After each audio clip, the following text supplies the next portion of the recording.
Now, the situation in the European Union is very different. Of the 26 other countries, 5 have done nothing. That includes quite large countries such as Spain and Italy, and also Greece, almost inevitably. They have hung back. They have not invested the 20 to 25 pounds a bird needed to get out of cages and into another system. The most popular system that our producers in this country will go into will be the colony system.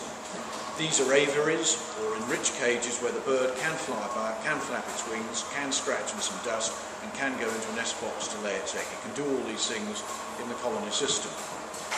In the European Union, we will have 5 countries, as far as we know, where there will be virtually no change. The eggs will still be being produced in factory cages, and another 12 where only a modest start has been made. And even in France, which one would have considered perhaps one of the more go-ahead and culturally enlightened countries, only a third of their production has changed over. Now, everyone has had about 12 years' notice in which to make the change. And you might well ask, well, why has everybody left it till the last minute? And there are at least 3 answers to that question. Nobody wanted to be the first to jump, because that would have meant they would have invested the 20 to 24 pounds a head, a bird, which would make them uncompetitive. They have to write that sum of money off over every egg they sell. So nobody was prepared to be the first to jump. Then there was always the consideration, if we do this, maybe a few years down the line, the goalposts will be moved and colony systems will be considered not welfare friendly enough, and we'll have to reinvest again in something else. So people hung back because of that. Then there was always the thought, well, if we hang on and do nothing for long enough, the EU may give us a nice big grant to do all this, and so we don't want to miss out on that, so we'll wait. So everybody waited. However, some countries, such as Britain, got on with it because we obey the law. And we have now changed, and our cage producers have between them invested £400 million of their own money in order to get out of factory cages and into other systems, which will mainly be colony systems.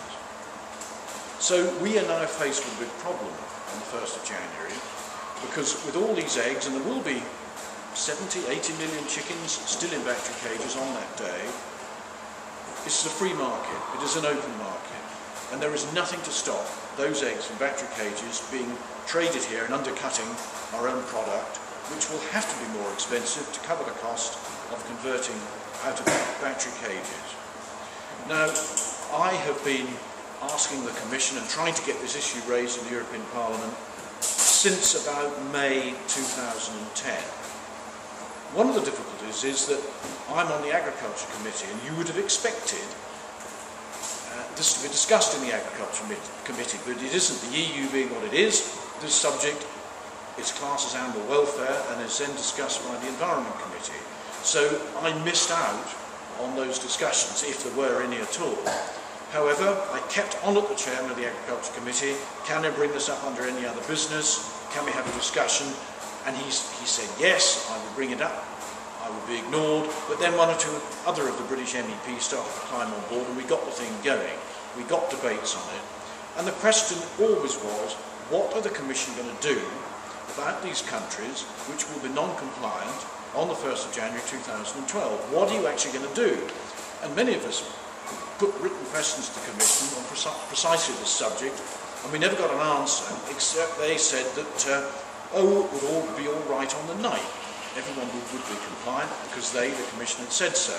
And as time went on, it became very obvious that that wasn't going to happen. So Commissioner John Daly appeared at the Agriculture Committee. He's not the Agriculture Commissioner, he is on the Environment side.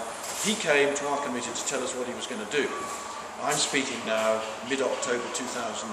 The ban comes in about 10 weeks' time, something like that. He said, we are not going to extend the deadline, so a lot of people cheered. He then said, but we're not going to ruthlessly enforce it either. All they're going to do is send inspectors to these countries. Now, these inspectors will have to find out from the authorities in the member state concerned where these chicken units are. And the member states aren't going to be in any hurry to show them. The member states don't want to close down their own egg industry, because there will be consumers buying eggs in those countries And if their own units are closed down, they will merely import eggs from the Ukraine or India or Brazil, which have been produced from battery cages, in even less welfare-friendly conditions than the European battery cage.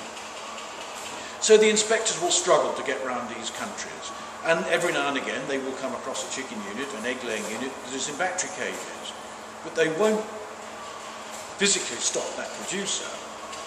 What they will do is say to the member state concerned, "Oi, we found a battery cage unit in your country, we're going to warn you, we're going to fine you, the member state, we're going to instigate infraction proceedings against you."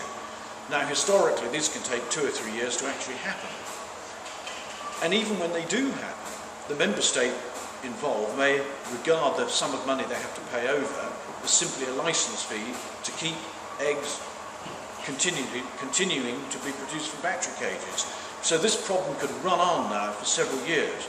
So we have got to pull up the drawbridge and say, what can we do to defend the colony producers in Great Britain, those farmers who've spent £400 million of their own money complying with the law?